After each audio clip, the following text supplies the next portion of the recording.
दोस्त, इस शानदार पल में आपका स्वागत है। हो सकता है आप कुछ उम्मीद लेकर आए हों, शायद ज्ञान पाने के कुछ तरीके या टेक्निक खोजने की उम्मीद में। ये कितना बढ़िया लगता है। आप कितना ऊपर वाला, खाली, पवित्र और महान बनना चाहते हैं। लेकिन मुझे सबसे पहले आपको एक बात बतानी है। आपको निराश होना ही है, क्योंकि सच्ची आध्यात्मिक जागरूकता में कोई भी तरीका ज्ञान तक नहीं ले जा सकता। आपको ज्ञानी इंसान कहना तो दूर की बात है। असल में मैं आपको बताना चाहता हूं कि यह कॉन्सेप्ट ही एक बड़ा भ्रम है। जब तक आप जिंदा हैं, तब तक सच्चा ज्ञान नहीं मिलेगा, और जब ज्ञान सच में होगा, तो आप भी गायब हो जाएंगे। यह कोई उल्टी बात नहीं है, बल्कि जिंदगी का सबसे पक्का सच है। बहुत से लोग शुरू में ही पीछे हट जाएंगे, ये सोचकर कि मैं बहुत हिम्मत वाला, पागल और धर्म से भटका हुआ हूँ। सच में, मेरी बातें परंपरा को चुनौती देने और मौजूदा विचारों के खिलाफ बगावत से भरी हैं, और हो सकता है कि वे हर किसी के लिए सही न हों। अगर आप बैठकर चाय पीना चाहें, तो मुझे कुछ अजीब लगने वाली लेकिन बहुत मतलब वाली कहानियां और उदाहरण शेयर करने में खुशी होगी। कभी कभी सच को समझने के लिए नहीं, बल्कि महसूस करने, झकझोरने और जगाने के लिए होता है। मुझे नहीं पता कि मैं कौन हूँ। ये बात सुनने में निराशावादी और उदास लग सकती है, लेकिन यह एक आध्यात्मिक यात्रा की शुरुआत हो सकती है। ज्यादातर लोगों ने कभी गंभीरता से नहीं सोचा कि वे कौन हैं, या शायद उन्हें लगता है कि वे पहले से ही जानते हैं। वे कह सकते हैं, मैं एक पिता हूँ, मैं एक माँ हूँ, मैं एक इंजीनियर हूँ, मैं एक लेखक हूँ। ये भूमिकाएं, लेबल और पहचान आपकी जिंदगी में बारी बारी से आती हैं। क्या आपको यकीन है कि ये आपको परिभाषित करती हैं? अगर ये सब कुछ हैं, तो जब ये सभी भूमिकाएं हटा दी जाएंगी तो आप क्या हैं? हालांकि जब मैं कहूँगा कि आपका कोई अस्तित्व ही नहीं है, तो आप और भी ज्यादा हैरान हो सकते हैं।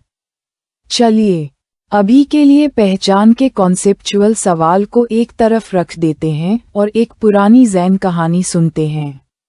एक ज़ैन मास्टर ने अपने शिष्य से पूछा, क्या तुम जानते हो कि तुम कहाँ हो? शिष्य ने जवाब दिया, मैं यही हूँ, तुम्हारे सामने। फिर ज़ैन मास्टर ने पूछा, और तुम कौन हो? शिष्य हैरान रह गया। उसने कहा, मैं हूँ। ज़ैन गुरु मुस्कुराए और बोले, तो क्या तुम मुझे दिखा सकते हो? शिष्य चुप रह गया।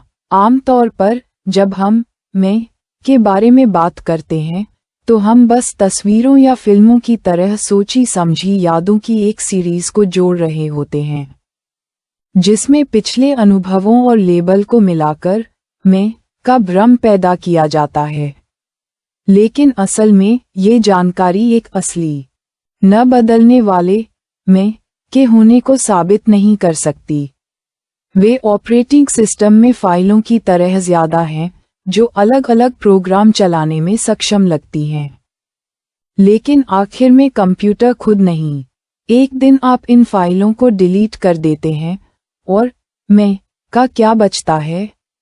ज़ैन में इसे नो सेल्फ कहा जाता है, या ज्यादा सही कहें तो नो सेल्फ आपके होने से इनकार नहीं करता, बल्कि यह बताता है कि मैं असल में हासिल नहीं किया जा सकता। यह निराशा या शून्यवाद नहीं है, ये बस एक असल बात है। जब आप सच में मैं को खोजते हैं, तो आपको कोई चीज नहीं मिलती। आध्यात्मिक दुनिया में कदम रखते ही आप पाएंगे कि यह चमत्कारी कोर्स तेजी से ज्ञान पाने और तेजी से जागने के 7 तरीकों से भरी हुई है। जैसे कि ज्ञान कोई ऐसी चीज हो जिसे आप बस किसी सुपरमार्केट से खरीदकर उस पर कीमत लगा सकते हैं। कई गुरु, मास्टर और टीचर बिना थके अपने सुनहरे नियमों का प्रचार करते हैं, और आपको बताते हैं कि बस उन्हें मानने से ही आपका भ्रम टूट जाएगा और आपको ज्ञान मिल जाएगा। लेकिन अगर ज्ञान तरीकों से, पैसे से, कुछ नियमों का पालन करके या कुछ अधिकारियों की बात मानकर पाया जा सकता, तो ये सुकून देने वाला लग सकता है, लेकिन यह मजाकिया भी है। सच्चा ज्ञान कोई नया गुण पाने के बारे में नहीं है, यह एक पल में गायब हो जाने के बारे में है और सिर्फ शुद्ध जागरूकता छोड़ देता है। ये समुद्र से लहर खरीदने की कोशिश करने जैसा है, मजाकिया है ना? लहर खुद समुद्र का हिस्सा है, आप उसे काट नहीं सकते, बोतल में भरकर घर नहीं ले जा सकते। इसी तरह आप सच में ज्ञान नहीं पा सकते क्योंकि जागरूकता पहले से ही आपके जीवन की नींव है, बस अलग अलग विचारों और कॉन्सेप्ट से छिपी हुई है। मेडिटेशन करने के बारे में नहीं है, ये कुछ न करने की कला है। कुछ न करने में आप सच में अनुभव करते हैं कि आप असल में एक शांत आसमान हैं और सभी विचार और भावनाएं बस गुजरते हुए बादल हैं।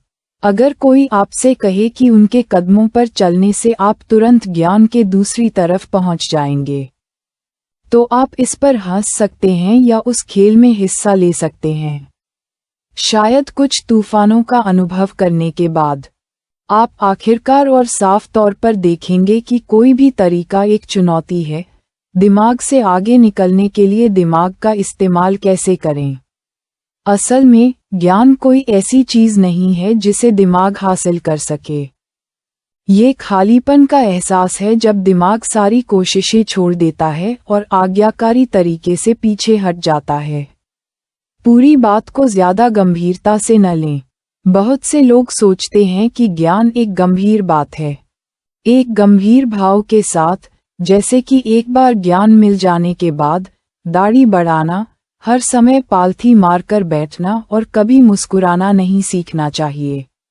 लेकिन अगर आप कई सच में ज्ञान पाए हुए लोगों को देखें, तो उनकी आंखें अक्सर सबसे ज्यादा आध्यात्मिक होती हैं और वे अक्सर बच्चों जैसी मुस्कान बिखेरते हैं। क्यों? क्योंकि सच्चाई को देखने के पल में आप पाएंगे कि सब कुछ कितना अजीब है, फिर भी कितना सुंदर है। सोचिए एक ऐसी हालत में जहां आपको लगता है कि आप एक सुनसान आइलैंड पर हैं, जहां आपको ध्यान से खाना और पानी तैयार करना है, तूफान और सुनामी की चिंता है, और आप लगातार मेनलैंड पर लौटने के लिए तरस रहे हैं। आप संघर्ष करते हैं, एक नाव बनाते हैं और मुसीबत के सिग्नल लगाते हैं। एक दिन आपको अचानक एहसास होता है कि आप कभी किसी सुनसान आइलैंड पर थे ही नहीं, बल्कि हमेशा जमीन पर खड़े थे। आपका पहला रिएक्शन शायद हंसना होगा, क्योंकि जिस मुश्किल से आप बचने की इतनी कोशिश कर रहे थे, वह कभी थी ही नहीं। ये ज्ञान की हंसी है। आप आखिरकार जिंदगी के सारे दुख और चिंता को समझ जाते हैं, जो एक भ्रम से पैदा होते हैं। आपको लगता है कि आपका एक मैं है जिसे साबित करने, बचाने और बोझ उठाने की जरूरत है। लेकिन जब आप सच में इस भ्रम को समझ जाते हैं, तो यह ऐसा होता है जैसे आपके कंधों से एक हाथी उतर गया हो, बहुत हल्का। इस हंसी में कोई बुराई नहीं, कोई दुनियावी ताना नहीं, बल्कि एक पवित्रता, साफगोई, दया और रहम है। क्योंकि आप आखिरकार समझ जाते हैं कि हर किसी की मुश्किलें बस परछाइयों में नाच रही हैं। हम अक्सर कहते हैं कि आज में जियो, कि आज सबसे कीमती चीज है। लेकिन आज में जीना इतना मुश्किल क्यों है? यह असल में बहुत आसान है। आपका मन लगातार पुरानी बातें याद करता रहता है या भविष्य के बारे में सोचता रहता है, जिससे आप हमेशा आज का पल मिस कर देते हैं। आपका मन एक बूढ़े आदमी की तरह है जो आदतन आगे पीछे देखता रहता है, हमेशा 20 साल पहले की बातों में डूबा रहता है या 20 साल बाद के बारे में सोचता रहता है। नतीजतन आपके पास असल में सिर्फ आज का पल ही होता है, फिर भी आप इसे बार बार नजरअंदाज करते हैं।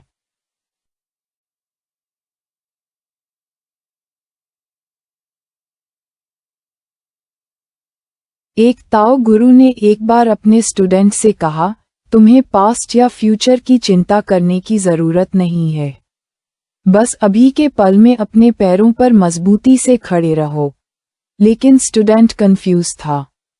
उसने पूछा, मेरे मन का क्या? ये हमेशा कहीं न कहीं भटकता रहता है, जैसे कोई जंगली घोड़ा हो। गुरु हंसे और बोले, तुम्हें उस घोड़े को आजादी से दौड़ने के लिए किसने कहा? ध्यान रखने का मतलब अपने विचारों से लड़ना नहीं है, बल्कि उन्हें चुपचाप खेलते हुए देखना है।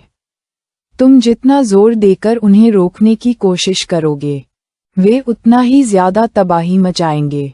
अगर तुम शांत और मजाकिया रवैया रखोगे, तो वे बिना किसी निशान के अपने आप गायब हो सकते हैं।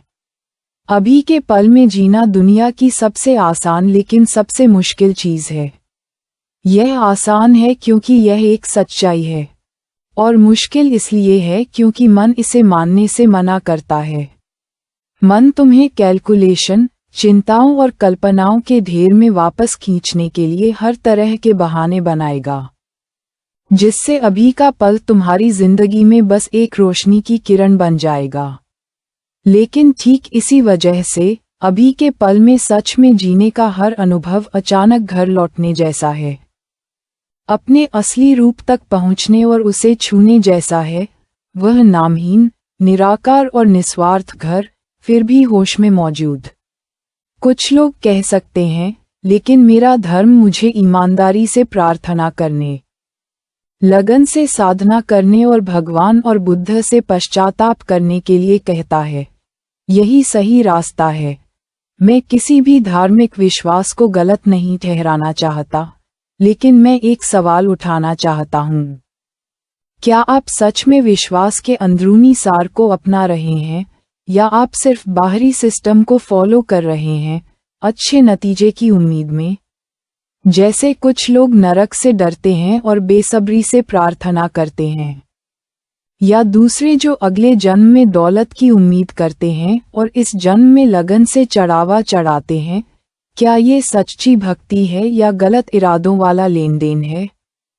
स्पिरिचुअलिटी का फोकस यह नहीं है कि आप कितनी बार लकड़ी की मछली पर वार करते हैं या कितनी बार धर्मग्रंथ पढ़ते हैं, बल्कि यह है कि क्या आप सच में इस बात से जाग गए हैं कि सभी बाहरी काम अंदरूनी जागरूकता की नज़र हैं। बेशक ये मन को शांत करने में मदद कर सकते हैं और मंत्र ध्यान को स्थिर कर सकते हैं।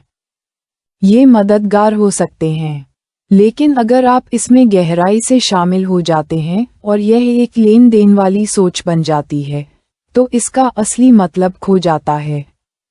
इससे भी बुरा, आप प्रैक्टिस या विश्वास को सेल्फ डिसिप्लिन और खुद को बड़ा दिखाने का एक रूप बना सकते हैं। खुद को बेहतर, ज्यादा पवित्र मानने लग सकते हैं, या उन लोगों को नीचा भी दिखा सकते हैं जो प्रैक्टिस नहीं करते। उसमें असल में ये खुद की बड़ाई करने का एक चालाकी से छिपा हुआ खेल है। अगर आपकी प्रैक्टिस से आपको ज्यादा शांति और खुशी नहीं मिलती, तो आपने बस कुछ स्टेप्स पूरे किए हैं। एक बार जब आप मंदिर या चर्च से निकल जाते हैं, तो परेशान, दुखी और गुस्सा होने का क्या मतलब है अगर आप अभी भी बेचैन और दर्द में हैं? मैं आपके साथ एक और कहानी शेयर करना चाहूँगा, जो ज्ञान और इस सोच के बीच के रिश्ते को नई तरह से समझने में मदद कर सकती है कि आपके पास शुरू में कुछ भी नहीं था। एक शांत रात में, एक लोमड़ी जंगल में खाना ढूंढ रही थी।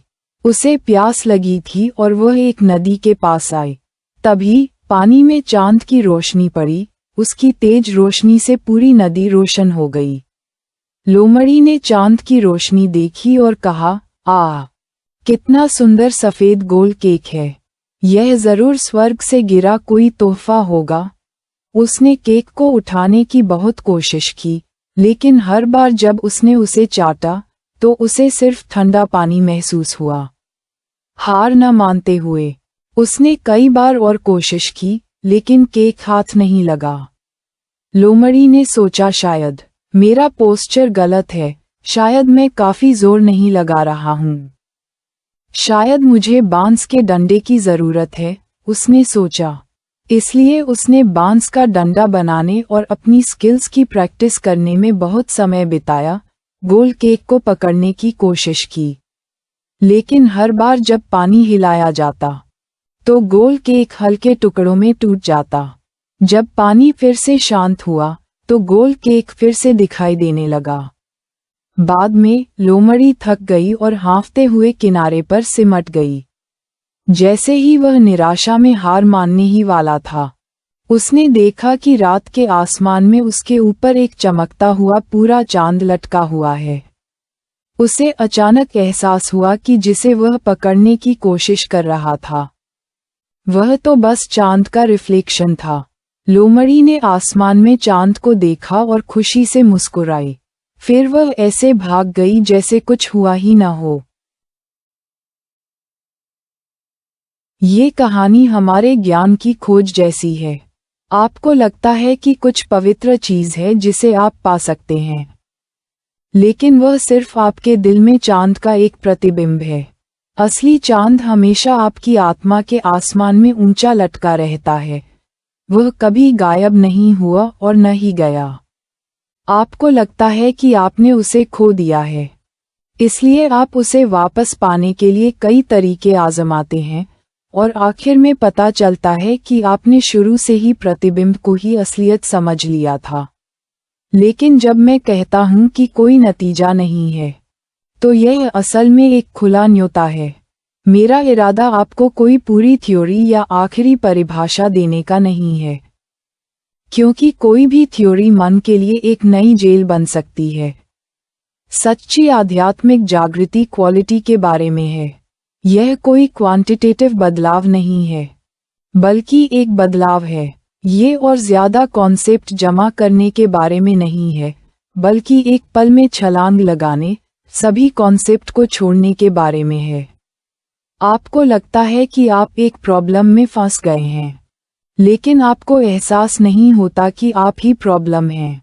आपको लगता है कि जवाब खोजने के लिए आपको कड़ी मेहनत करने की जरूरत है, लेकिन एक बार जब आप सच में शांत हो जाते हैं, तो प्रॉब्लम खुद ही चुपचाप गायब हो जाती है, और जवाब एक गुजरती हुई हवा के झोंके से ज्यादा कुछ नहीं होता।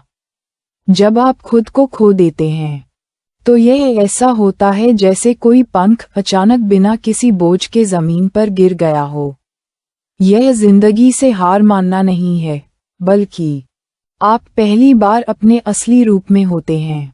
आपको ये जानकर हैरानी होगी कि रोजमर्रा की जिंदगी में एक फूल एक दुनिया है, एक पत्ता बुद्ध है, और कोई भी छोटी मोटी चीज। हर चीज जिंदगी के तोहफों से भरी होती है। जब आप खाते हैं तो आप हमेशा खा रहे होते हैं। जब आप सोते हैं तो आप हमेशा सो रहे होते हैं। जब आप किसी से बात करते हैं तो आप सच में ध्यान से सुनते हैं, बिना किसी जजमेंट या ध्यान भटकाए। जीने का ये तरीका आम लग सकता है, लेकिन इसमें सबसे गहरी ज़ैन समझ और खुशी है। मैं, तुम कहता रहता हूँ, फिर भी मैं ये भी कहता हूँ, तुम हो ही नहीं। यह आपके दिमाग को कंफ्यूज कर सकता है। यह अपने आप में एक पैराडॉक्स है। भाषा बस इतना ही बता सकती है, यह असलियत को कॉन्सेप्ट में तोड़ देती है, जिससे आपको यकीन हो जाता है कि वे सच में हैं। असल में जब मैं तुम शब्द का इस्तेमाल करता हूँ, तो मैं बस तुमसे बात करने की कोशिश कर रहा होता हूँ, लेकिन गहरे लेवल पर मेरा मतलब है तुम सिर्फ चेतना के अंदर एक बहती हुई चीज हो। मेरा काम है तुम्हें तुम्हारे सपने से जगाना, भले ही तुम शुरू में मुझे कोसो और इल्जाम लगाओ। अगर ये बातें तुम्हें बुरा लगती हैं, तुम्हें इतना गुस्सा आता है कि तुम अपनी किताब बंद कर देते हो या स्क्रीन बंद कर देते हो, तो कोई बात नहीं। शायद तुम्हें सच में गुस्से के उस दौर की जरूरत है, ये देखने के लिए कि तुममें कितना लगाव और बचाव करने की भावना है। आखिर में तुम्हें एहसास हो सकता है कि सारा गुस्सा, नाखुशी और शक बस ईगो की आखिरी लड़ाई है। उसे गायब होने का डर होता है, इसलिए वह खुद को बचाता है, जैसे दीवार से सटा हुआ एक छोटा चूहा।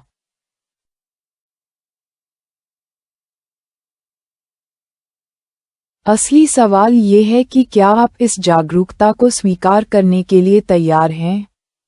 हो सकता है कि इससे आपके पास पहले के वो बड़े बड़े सेल्फ प्लान न रहें।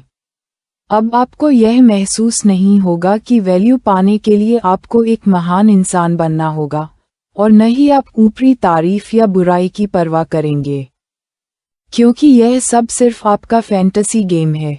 आपको साफ पता है कि सफलता, असफलता, शोहरत और बेइज्जती सब समुद्र की लहरों में हैं, आती जाती रहती हैं, और वे समुद्र को असल में बदल नहीं सकती। लेकिन एक बार जब आप इसे छोड़ देंगे तो जिंदगी आसान हो जाएगी। लेकिन आप कई जरूरी लगने वाली ख्वाहिशों को भी खो सकते हैं, क्योंकि आपको अचानक एहसास होगा कि वे असल में जरूरी नहीं हैं। इसके बजाय आप आज के पल का आनंद लेना शुरू कर देंगे। आपका दिल नर्म हो जाएगा, हमदर्दी गहरी होगी, और दया भी ज्यादा होगी।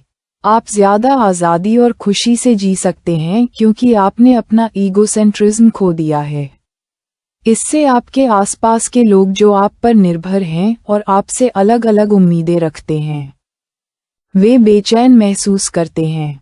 उन्हें लगता है कि आप बदल गए हैं, या ये भी कि आप पागल हो गए हैं, क्योंकि अब आप उनकी स्क्रिप्ट में फिट नहीं बैठते।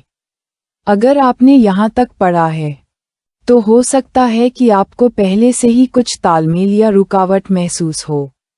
दोनों ही रिएक्शन खुश होने वाली बात है, क्योंकि इसका मतलब है कि आप जागने की प्रोसेस में हैं। जागना हमेशा अच्छा नहीं होता।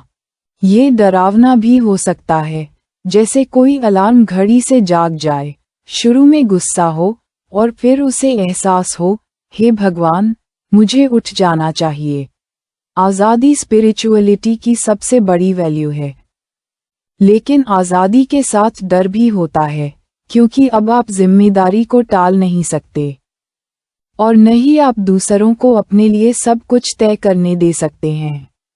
आपको पता चलने लगता है कि जिंदगी हमेशा से खुद को बनाने की कहानी रही है, और जब आप सच में निस्वार्थ भाव से होते हैं और आज के पल में होते हैं, तो आपके सारे बेकार के संघर्ष अचानक गायब हो जाते हैं, और सिर्फ शांति और प्यार बचता है। आखिर में, मैं इस आर्टिकल के टाइटल पर वापस आता हूँ। आप एक ज्ञानी इंसान नहीं बन सकते, क्योंकि आपका कोई वजूद ही नहीं है। ये बात आपको डरा सकती है या आज़ाद कर सकती है।